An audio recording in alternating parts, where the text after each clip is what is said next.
Mayor Bloomberg met with some of the volunteers and people who were staying at the Mapleton Evacuation Center.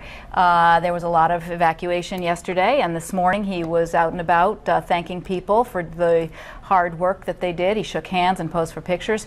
The mayor especially wanted to thank volunteers who are helping to keep everyone fed and comfortable. What do you think about what you saw here today?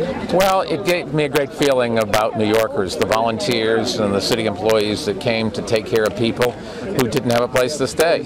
People who were here, they were very appreciative of everything that everybody was doing for them. They kept saying, you know, it's so wonderful. But I thought to myself, we trained for this. And I would expect New Yorkers to stand up and to do what's right to help each other. And in fact, that's what you saw today.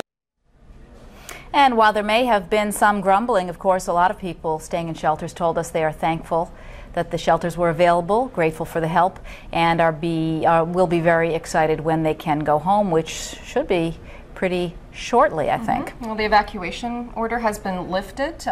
It is past 3 o'clock. And with a look inside what the experience was like having to go to a shelter and, of course, the relief of coming back home, here's our very own Anthony Pasquale from Staten Island.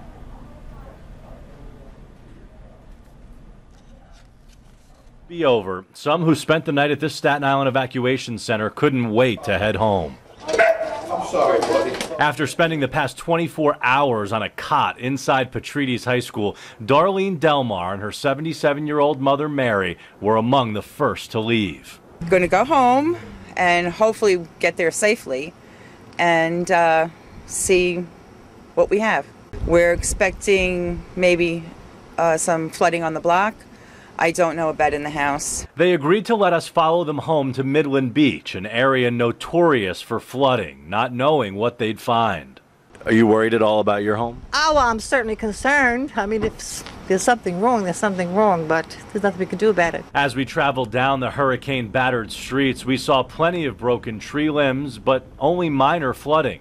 Things were going well until we got here, the intersection of Highland Boulevard and Jefferson Avenue. As you can see, the flooding is so bad, most cars can't go through, but some are taking the risk. I wouldn't do it with my car. That's why I stopped, just to see the cars going through. Just, it could be dangerous. The cars could get stuck here and then it's more of a problem. We decided to take a different route, eventually making it to our destination. It's unbelievable. Unbelievable that we would spare. It really is. I mean, no trees down. We see no trees, no live wires, not much water on Highland Boulevard. But as Dorothy and the Wizard of Oz says, there's no place like home. The preparations they took appeared to pay off. Everything stayed dry and the power stayed on. I thank God. Thank God, really. A success story this time around. On Staten Island, Anthony Pasquale, New York 1.